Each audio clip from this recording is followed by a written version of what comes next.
Team India allrounder Hardik Pandya గత కొన్నాళ్లుగా వార్తల్లో నిలుస్తున్నాడు. ముంబై ఇండియన్స్ జట్టుకు కెప్టెన్గా ప్రకటించిన నాటి నుంచి అతడు ఇబ్బందికర పరిస్థితులను ఎదుర్కొంటున్నాడు. రోహిత్ శర్మ ఫ్యాన్స్ అతడిని ఎగతాళి చేశారు. ఆ తర్వాత వ్యక్తిగత జీవితం కారణంగా కూడా వార్తల్లో నిలిచాడు. తాజాగా టీ20 జట్టు కెప్టెన్సీ నుంచి పాండ్యాను తొలగించడం పెద్ద చర్చనీయాంశంగా మారింది.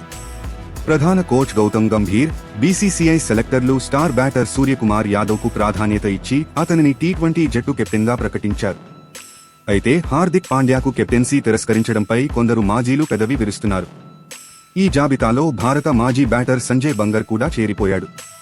కెప్టెన్గా సూర్యకుమార్ యాదవ్కు విలువైన అనుభవం ఉన్న మాట నిజమేనని, అయితే రోహిత్ శర్మ రిటైర్మెంట్ తర్వాత టీ20 జట్టు కెప్టెన్సీని హార్దిక్కు అప్పగించకపోవడం అతడికి అన్యాయం చేయడమేనని సంజయ్ బంగర్ వ్యాఖ్యానించాడు. సూర్యను కెప్టెన్గా ప్రకటించడం హార్దిక్ పాండ్యాను తీవ్రంగా బాధిస్తుందని వ్యాఖ్యానించాడు.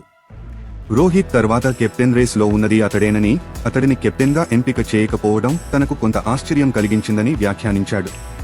మునుపటి టీ20 వరల్డ్ కప్కు ముందు రోహిత్ కెప్టెన్గా ఎంపిక చేయకపోయింటే ఆ సమయంలో హార్దిక్ పాండ్యానే కెప్టెన్గా ఎంపిక చేసేవారని అన్నాడు.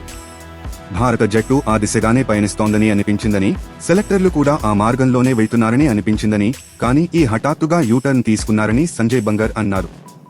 అయితే సెలక్షన్ కమిటీ చైర్మన్, ప్రధాన కోచ్ హార్దిక్ పాండ్యాతో మాట్లాడినట్టు తాను వార్తలు చదివానంటూ ఆయన ప్రస్తావించారు.